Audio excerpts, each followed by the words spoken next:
Este é o Chão e Paz, o seu programa do bem. Na Europa, o livro do momento é a encíclica A Luz da Fé, inicialmente escrita pelo Papa Bento XVI e finalizada pelo Papa Francisco. No livro, a fé é vista como um elemento transformador da realidade humana e social. E na entrevista de hoje, o professor de filosofia e oblato beneditino Antônio Saja fala da encíclica e como este texto recoloca a Igreja no mundo atual. Você também vai conferir no programa como iniciar um estudo bíblico e conhecer a experiência de cura da dor de uma morte violenta na família através do trabalho do Projeto Consolação. O sucesso da encíclica A Luz da Fé é tamanho na Europa que outras editoras, além do Vaticano, estão produzindo edições. O texto, escrito em conjunto pelo Papa Bento XVI e Francisco, é o tema da conversa de hoje com o professor de filosofia e oblato beneditino, Antônio Saja. Olá, Saja, é uma alegria recebê-lo aqui para a gente falar de um assunto tão gostoso que é essa nova encíclica do Papa Francisco. Não, reciprocamente. É muito bom te ver e muito bom falar da encíclica também. Saja, por que é que você ficou tão encantado com essa encíclica?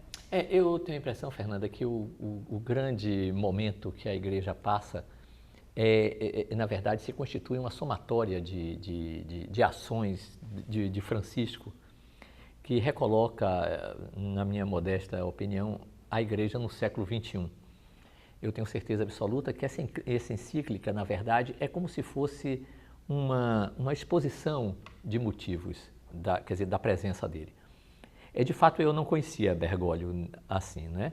E me surpreende muito porque, na verdade, a figura dele já é muito forte, as ações dele são muito fortes, e ele, de fato, é um homem comum, né?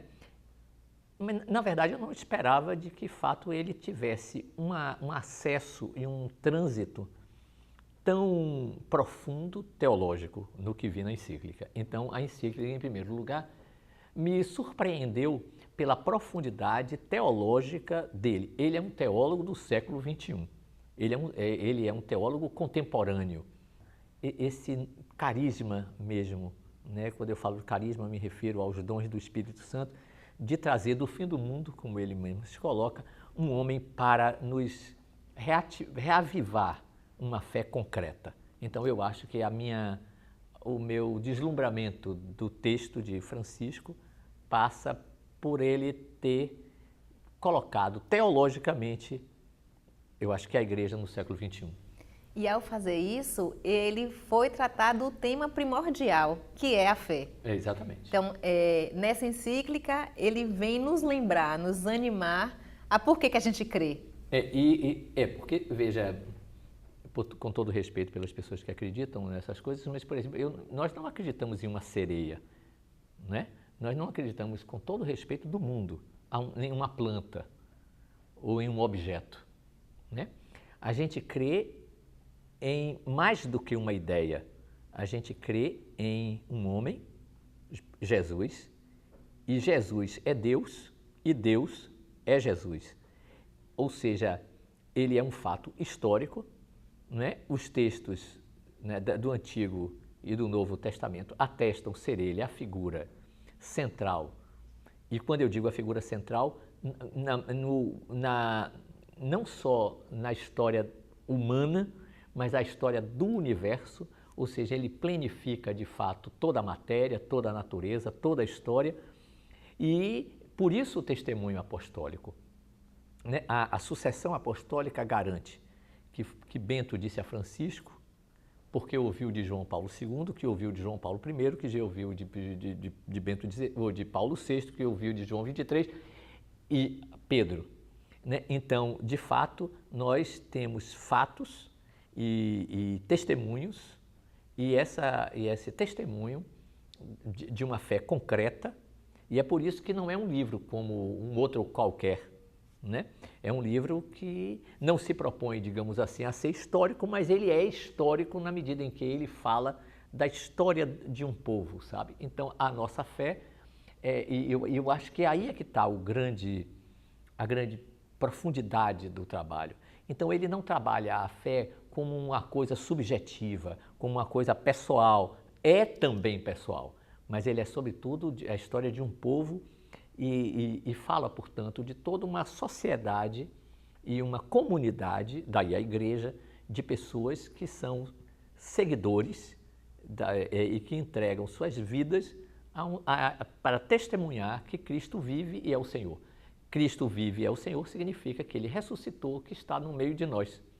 A Bíblia é um livro de oração, mas também é possível manter uma relação de estudo e aprendizado com o livro sagrado. No curso de teologia, os seminaristas aprendem até grego para melhor compreender a palavra de Deus. A Bíblia foi traduzida para muitos idiomas a partir do hebraico e do grego. Por isso, durante a formação em teologia, os seminaristas aprendem a língua grega para melhor interpretar o que está escrito na Bíblia. Compreender, sobretudo, os caráteres literários do texto ajuda para que nós realmente compreendamos. Não basta ficar numa reflexão simplesmente, digamos que vazia do texto, né? Se olharmos de forma muito reducionista, no caso da parábola do filho pródigo, a gente só fica direcionado ao filho. Se nós ampliarmos o nosso olhar, nós vamos poder ver que a parábola trata do pai. Diante de tudo, a gente tinha em mente tudo aquilo que a gente aprendeu na catequese, né? De uma forma muito básica, onde a catequese passou para a gente, e depois a gente vai aprofundando no mistério salvífico de Cristo, e a gente vai percebendo nas entrelinhas realmente o que a Sagrada Escritura quer nos passar. Então, numa avaliação rápida, mudou muito? Muito.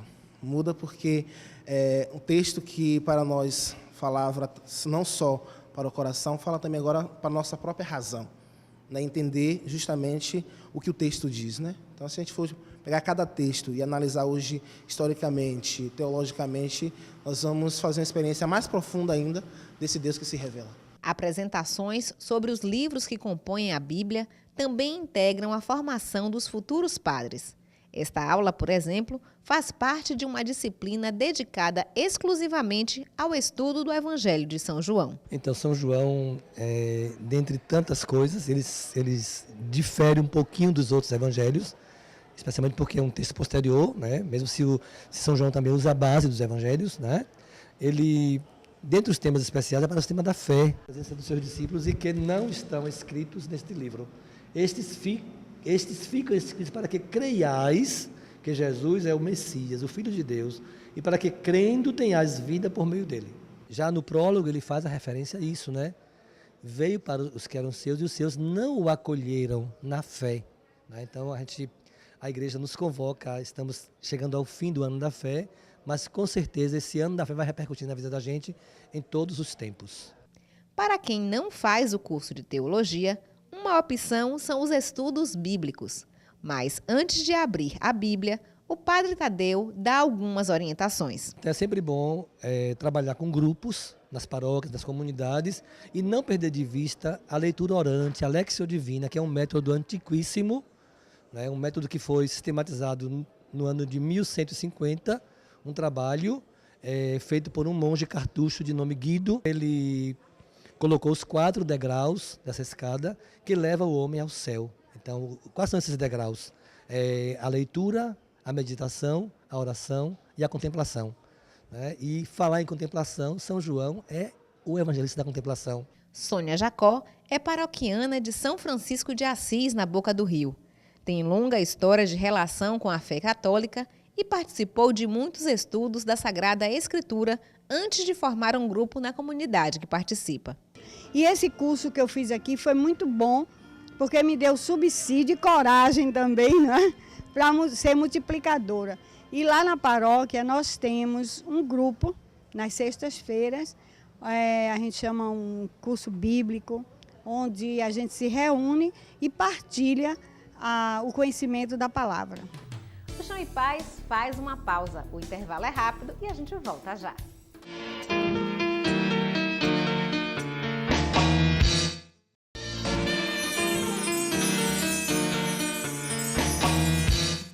Na Paróquia Divino Espírito Santo, no Vale dos Lagos, toda quinta-feira é dia de adoração ao Santíssimo Sacramento e confissões. As atividades começam a partir das 3 horas da tarde na Igreja Matriz. No próximo sábado, 5 de outubro, o movimento Oração pela Arte promove o Rosário no Centro Histórico. Os fiéis se reúnem para a oração mariana a partir das 2 horas da tarde nas igrejas da Ajuda, São Domingos, São Francisco e Catedral Basílica. Na vida do cristão, a fé está enraizada na transformação e melhoria do mundo. Os testemunhos de fé precisam passar pela realidade social e humana dos dias atuais, como explica Antônio Saja, professor de filosofia e oblato beneditino. E por ser a história de um povo, é possível essa continuidade. É possível que alguém aprenda, alguém até que não faça parte desse povo passe a fazer. Sim, claro. Quer dizer, isso faz parte da nossa história. A gente tem a linguagem, né? Por exemplo, um programa aqui desse, a gente vai trabalhando, a gente vai estudando, a gente vai entendendo. Que eu não estou... porque eu creio em sereia... Não se trata desse tipo. Jung tem uma frase muito bonita, uma citação muito bonita dele. Perguntaram se ele acreditava em Deus. Ele disse, não, eu não acredito, eu sei. Então, eu acho que a encíclica parte disso. Olha, eu sei. É a palavra de Maria, eu vi o Senhor. Entende? Então, não é assim, eu vi uma sereia. Você está entendendo? E a gente não sabe onde, não é uma composição do imaginário da vida, entende? Eu não creio em uma ideia, eu creio em uma pessoa. É uma experiência muito concreta. Concreta, concreta ao mesmo tempo que é subjetiva, porque existe uma repercussão na minha vida existencial, mas ela é do povo de Deus, entende? E daí a necessidade de Francisco se colocar exatamente como o sucessor de Pedro, né? Ele fala de um lugar de testemunho. A palavra testemunho em grego significa martiria. Quer dizer, então, a gente acredita na morte, mas como uma prova definitiva da presença de um amor incomensurável e da ressurreição, exatamente pela fidelidade disso. Entendeu? Saja, quando você diz que com essa encíclica e a chegada do Papa Francisco, ele veio de uma certa forma adequar a igreja ao mundo, né, em que a gente vive hoje, que desenquadro era esse que tinha anteriormente? O que é que a gente pode entender, como a gente pode entender melhor essa proposta, né? Eu tenho a impressão, Fernanda, mais ou menos do seguinte: eu entendo que existe todo um contexto histórico que configura, né, inclusive a história dos papados, né?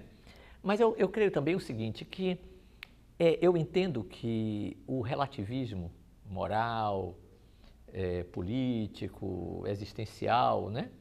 Quer dizer, Prigogine, um prêmio Nobel em Química, fala de um livro chamado O Fim das Certezas. Eu creio que isso tudo ameaçou os teólogos e ameaçou, portanto, Ratzinger, que como teólogo e ocupando um cargo importantíssimo da Sagrada Congregação para a Doutrina da Fé, eu creio que havia, de fato, uma necessidade diante dessa barafunda, dessa maluquice do relativismo ameaçando, eu creio que engatar a marcha ré seria, digamos, uma possibilidade. Isso eu creio. E eu acho que é isso que houve, uma necessidade de recuar. Mas diante da crise não se recua, se avança. E eu creio que é isso que Francisco faz. Sabe assim, olha, não há necessidade de botar os sapatos, os anéis. Sim, tudo isso é muito bonito, faz parte da tradução, vamos botar no museu, vamos fazer disso aqui. E, no entanto, vamos trabalhar. Né? Eu preciso saber como estão o colégio dos cardeais, eu preciso almoçar com eles, eu preciso... Entende? Quer dizer, então, vamos não precisamos estar aquém da crise, a gente tem que estar além da crise. Os movimentos marianos da Forania 7 participam no próximo domingo, 6 de outubro, de um encontro de oração. A atividade será no Centro Amarante, das 8 horas da manhã às 5 horas da tarde. Informações pelo telefone 3323-0623. Neste final de semana, a acontece o DICA, Dia de Ajuda ao Seminário. A Casa de Formação dos Futuros Padres da Arquidiocese de Salvador vai abrigar uma feira de lazer com gastronomia, música, artesanato e dança. Na programação também estão momentos de oração. No sábado, as atividades começam a partir das 5 horas da tarde e no domingo, a partir das 8 horas da manhã. O seminário fica na Avenida Cardeal da Silva, na Federação. No próximo bloco, você confere o trabalho de terapia comunitária feito pelo projeto Consolação com mulheres que sofrem a dor de uma morte violenta na família. Aguarde, o intervalo é rápido e a gente volta já.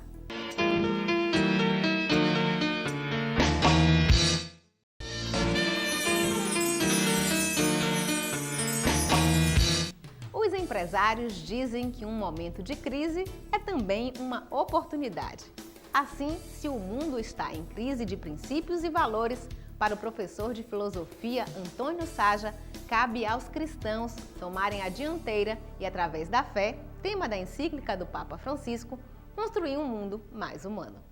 A gente ultrapassar o tsunami do relativismo e das crises que nós passamos, né? Tem uma expressão da modernidade, quer dizer, acho que é dos meninos franceses, não sei se, assim, Deus morreu, Marx morreu e eu não estou me sentindo muito bem. Eu acho que a época pós-modernidade passa por essa crise.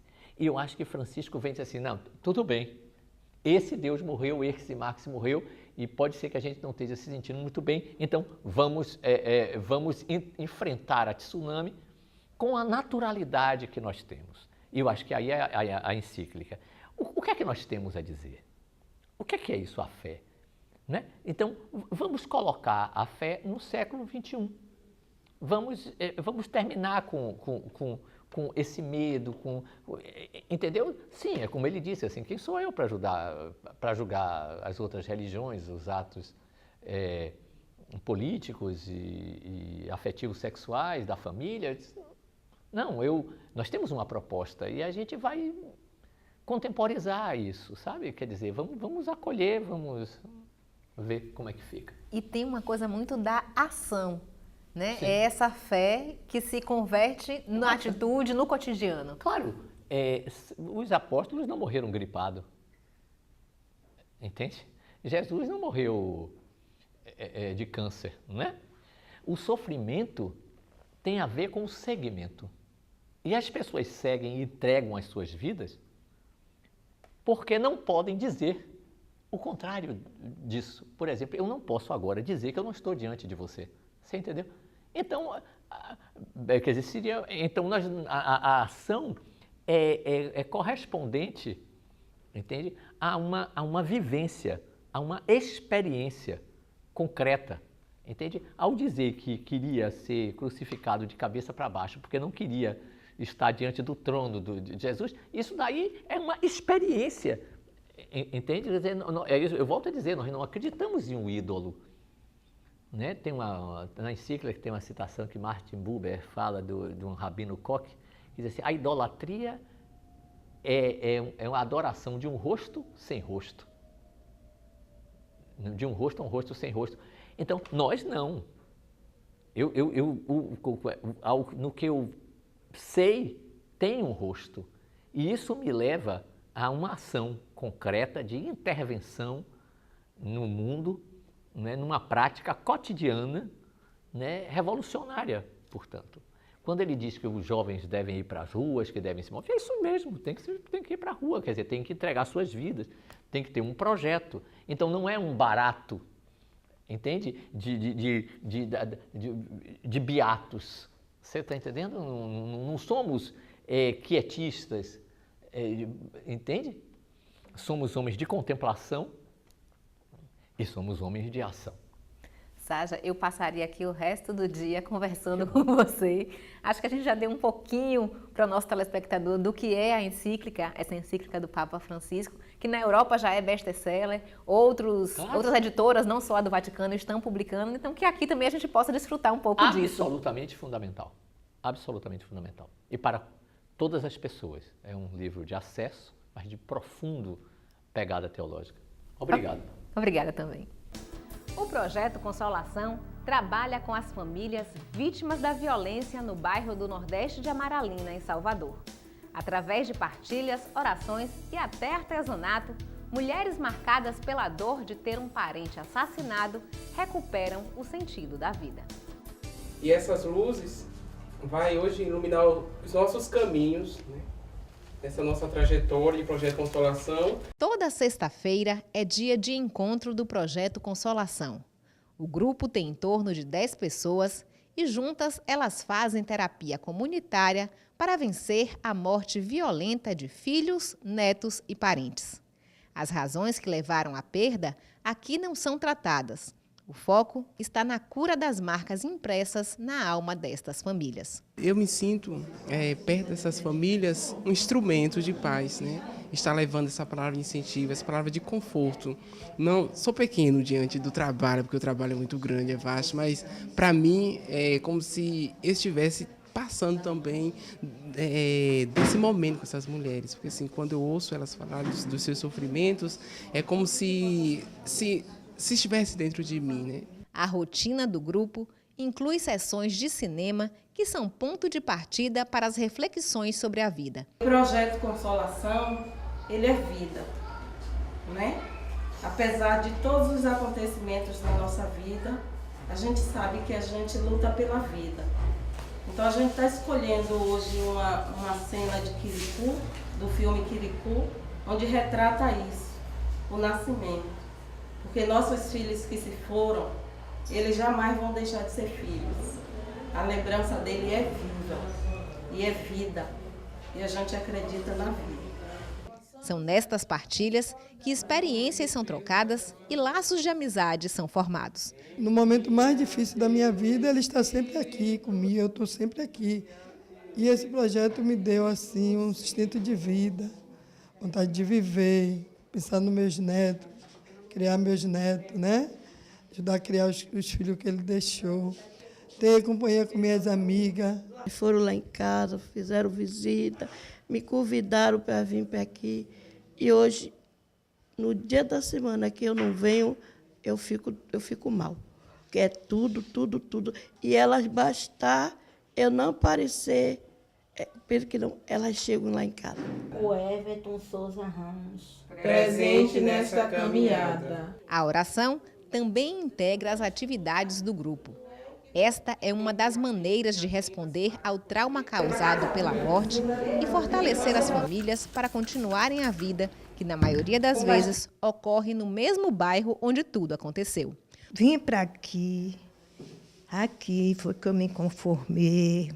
Tem oração, a gente reza, a gente faz visita, vai na casa do seu irmão, da sua irmã. A gente vai para onde mulheres moram, visita as mulheres e fica com elas, escuta. A gente faz isso muitas vezes através da escuta. A gente escuta tudo que ele tem para falar conosco. Na equipe de apoio estão funcionários do projeto, religiosas e voluntários como Lídia. Ela foi uma das primeiras atendidas pelo Consolação e hoje divide com outras mulheres o conhecimento que tem de artesanato. Para mim é vida, né? Estar aqui, né, colhendo essas mulheres que são portadoras da mesma dor que eu, né? Então, para mim, é como se fosse vida. Como em todas as outras atividades, as artes manuais são uma maneira de expressar o que está guardado no coração. Neste painel, produzido pelas mulheres atendidas na casa, o tema foi a paz, que aqui é encontrada nas relações entre as pessoas. Eu gosto de todo mundo aqui, entendeu? Eu entrei numa depressão que eu queria até morrer, pedindo a Deus para me levar, mas quando o projeto se apareceu, me ativou, né? E junto com todas as colegas do lado, entendeu? Então fiquei com mais ânimo de viver ainda. O início das ações foi há 3 anos. E cerca de 83 famílias já passaram pelo projeto, que está instalado no Nordeste de Amaralina, um dos bairros mais violentos de Salvador. Hoje eu digo a você que eu conheço o Nordeste de Amaralina a partir desse trabalho, né? E posso dizer a você que são famílias de muita fé, porque a gente sabe que o trabalho de luto é um luto que ele continua. Um dia ele é choroso, um dia ele é duro demais, um dia ele é incomunicável, né? Mas a gente está lá, a gente se faz presença e eu acredito que a gente consegue. O mais belo do Projeto Consolação é fazer essa amizade, fazer essa ligação e mostrar para essas famílias que nós estamos com elas. Carlos Ramiro, de Santa Rita. Presente nessa caminhada. Raimundo Neto. Valmir Albertino dos Santos. Edivaldo Salles Reis. Luiz Roberto Souza Ramos. O Everton Souza Ramos. Presente nessa caminhada. O programa de hoje fica por aqui, mas durante a semana você pode entrar em contato com a nossa produção através do e-mail champepaz@arquidiocesesalvador.org.br. Se quiser rever o programa, é só acessar o portal www.arquidiocesesalvador.org.br. Para você, uma bonita semana, fique com Deus e até o próximo Chão e Paz.